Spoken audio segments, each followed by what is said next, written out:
little review on Faro. I was probably only in a little section, but there wasn't that much to see.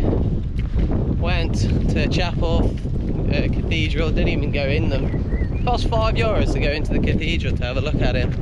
And obviously on a budget right now, which is quite...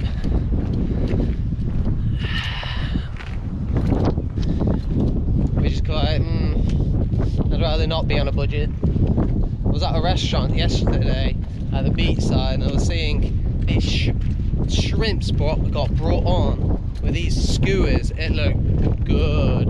It cost like €45. I'm like, alright. My spending is about like €30 a day, so somewhere around that. So yeah, so we're going to this beach now. Apparently there's a ship graveyard. I don't know if we'll see that or not, but if we do, I'll show you. Gotta go on this train, but well, obviously I'm walking it, so let's go and have a look at this. So here's the train tracks. You opt in to take it if you want. I'm not sure how much it costs because I'm not taking it. My legs work quite fine, and I'm a cheapskate, so rather than not, I'll show you what the train looks like. Enjoying the train tracks. Ooh. She loves the sand. It's like her favourite thing.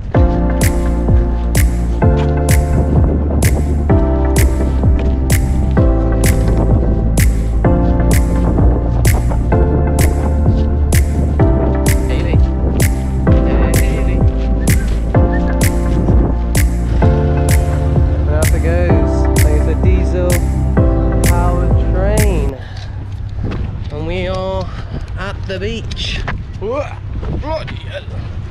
Fell then. Let's see how this looks like then. Get more and more confident when people are around.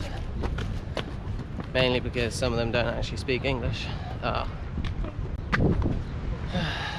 Fortunately, that says no dogs allowed, which is very unfortunate. So see where we go from there. So I think this is what I was on about when I said ship graveyard, but there's loads of anchors. So I don't know if that's the sea equivalent for a cross or not. So it's quite interesting, that. It's quite cool.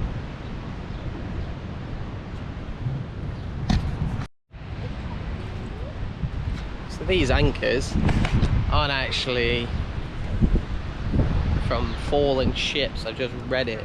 It says it's cemetery of anchors, and the anchors were used to catch tuna, and they were tied on to nets.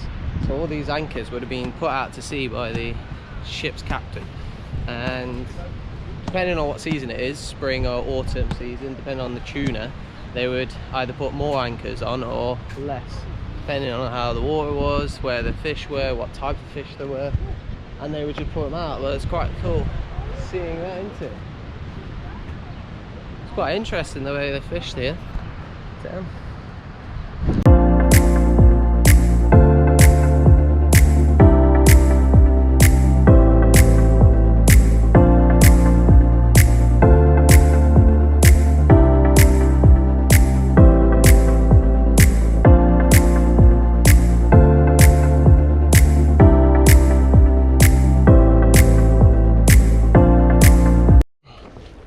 So there we go, that'll be the end of Portugal.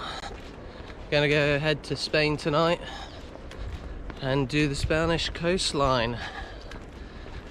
So, what do I think about Portugal? Well, not the best. Well, it's a good country, I think, but it's not very dog friendly. Most places I went in, there was an issue with Haley coming in. While I haven't set up our shower yet in the van, I need some gas set it up, so we've had to go to like service stations, pools, swimming pools, and anywhere to get like showers. Some days I wasn't able to shower and had to wait till the next day to find a place to shower. So it's not very camper friendly. They don't allow wild camping, And some of the places, especially down south of Portugal, you can't park your van or camper van overnight. They've actually made it illegal, and you can get a fine of up to like 600 euros.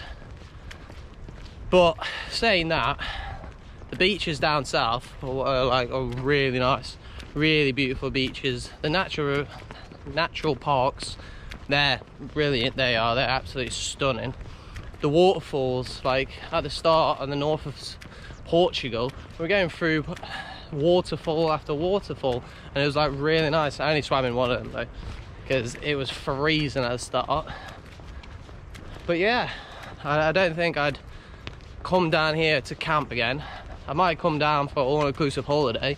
Yeah, nice weather, beautiful beaches, but yeah, we'll see what Spain brings then. Right then, see you in Spain.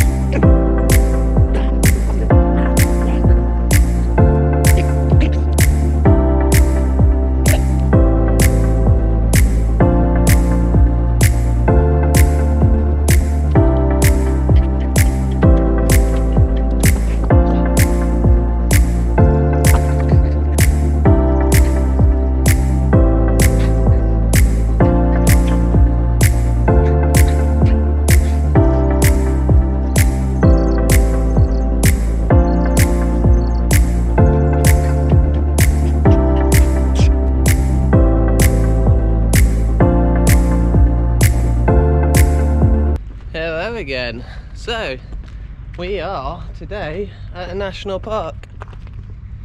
I'm not going to say the name because it'll just go horribly wrong, because I was looking at the name and I was like, not a chance. So basically, I'll say the city is near, which I'll probably butcher up, which is probably that one there. Hulva. That's the city. We just went there to get some gas for the cooker at Decathlon, and now we saw apparently there's flamingos in Spain, and apparently you get them in the south, which is quite interesting.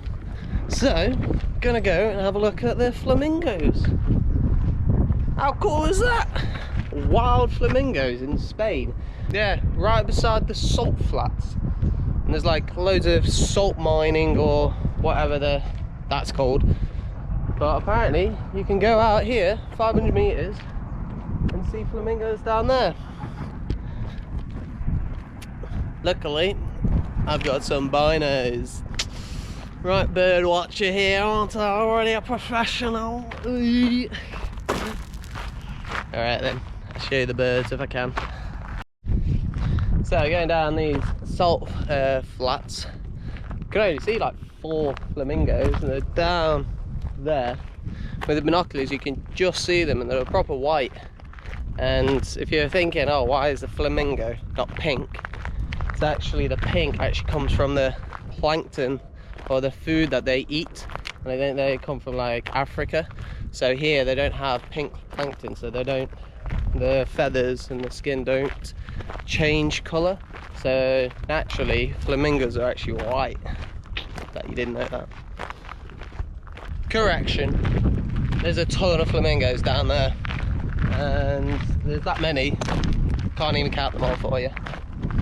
So let's say around about 1 to 100, let's go with that number.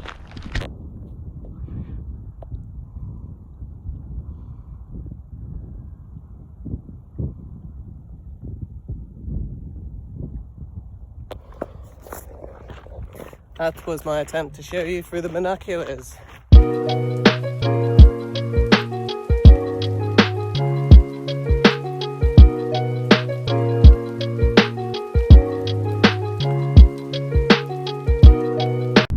They've actually got some ospreys, which are them ones there, nested just past there. You can just see them with the binoculars, but there's no actual ospreys there right now. There's a nest there, and it's got like a big tree. It looks like a deer's antler or something like that, and it's quite cool. Show you the next areas. We can drive down to the marshes, and apparently we'll see some stuff there. I think there's like a natural beach as well or something.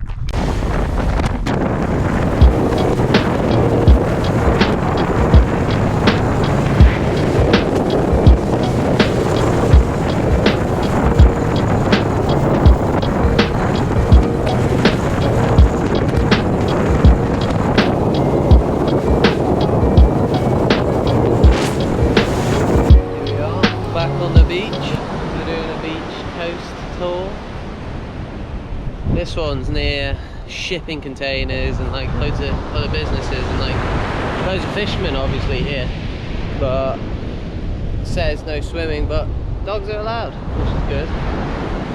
A lot more dog friendly in Spain. We went to Cathlon and we were allowed to have the dog in there. It's quite nice, but the waves are quite decent. They also have loads of shells. Yeah. Proper nice ones. But not much to see on this one, I think. So we'll head back and probably find something new to look at. Or maybe get some food. Yeah.